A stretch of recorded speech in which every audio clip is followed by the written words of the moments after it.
greatest gifts God has ever given me is Bishop Patelko. Not because he covers for me when I have to be out of town, although that's pretty nice. And not because he represents everything that's good in the church, although he does, but because he helps me find center. See, like all human beings, I can get all caught up in my plans and my goals for life, and I can become completely distracted by church politics and individual personalities, and I can be blinded by my visions of where this congregation should be and how it should go. And Bishop Patelko has a wonderful way of helping me to find center. Just recently, he and I were discussing something, a direction that God seemed to be pushing me, and it was not at all according to my plan. And I had all the good reasons why it would not work and why God would surely agree with me if he would just listen. I had statistics. I had a well-crafted argument. I could support my findings. And after I made the argument to him, he cracked that wry smile of his. And he said, okay, I understand your plan.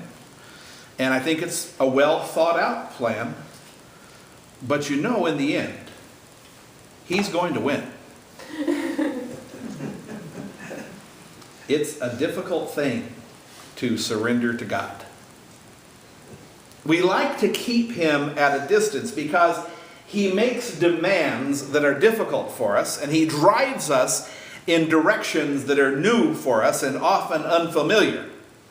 And yet, no matter how hard we try to keep him at arm's length, he keeps pushing his way into our lives.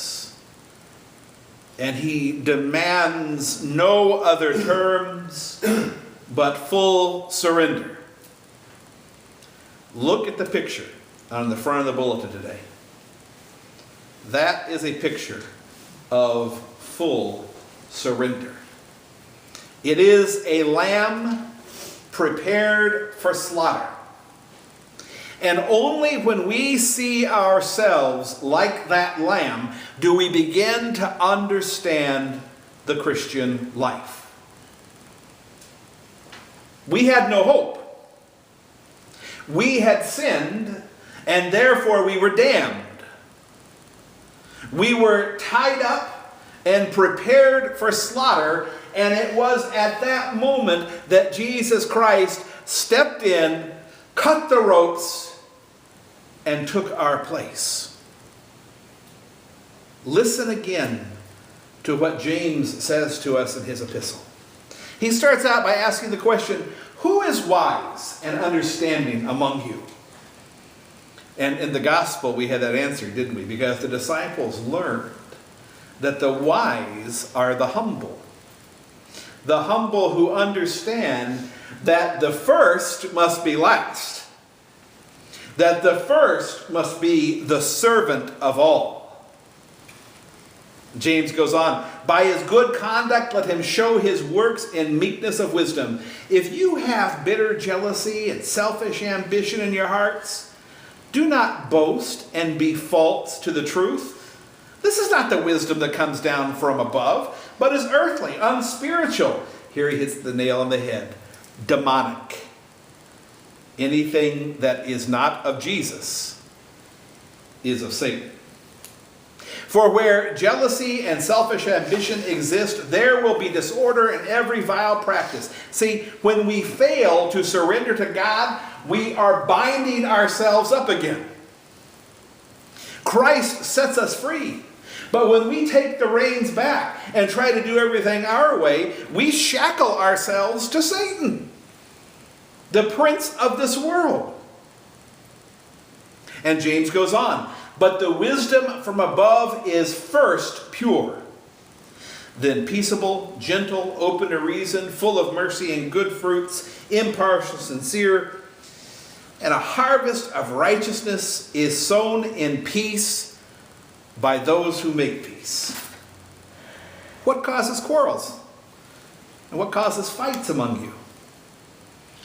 Is it not this, that your passions are at war within you? You desire and do not have, so you murder. You covet and cannot obtain, so you fight and quarrel. You do not have because you do not ask. You ask and you do not receive because you ask wrongly to spend it on your passions. You adulterous people, do you not know that friendship with the world is enmity with God? Therefore, whoever wishes to be a friend of the world makes himself an enemy of God. Submit yourselves, therefore, to God. Resist the devil, and he will flee from you. Humble yourselves before the Lord, and he will exalt you. It is when we humble ourselves before God that we comprehend full and complete peace. When we finally relax and openly admit that in the end, he's going to win. Our human passions war within us, but surrender to God brings us peace. It does not matter who's first and who's last in this world. It does not matter who has what compared to what we have. It does not matter who is smarter and better looking. It only matters that God led us to this place at exactly this time and has given us all that we need to do the job he has for us to do. Resist the devil. He's the one. He's the one who tries to convince you that it's all on you. That you have to figure out the right choices. That you have to make out all the right paths, or else you're going to be punished somehow along the way. God, on the other hand, God tells us that at the end of the journey, everything's already been established. The end of your journey is already established. And it will not and cannot be changed. So the point of life, then, is learning and growing in the journey.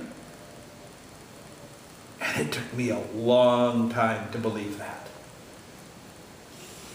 Do any of you know what my GPA was in high school?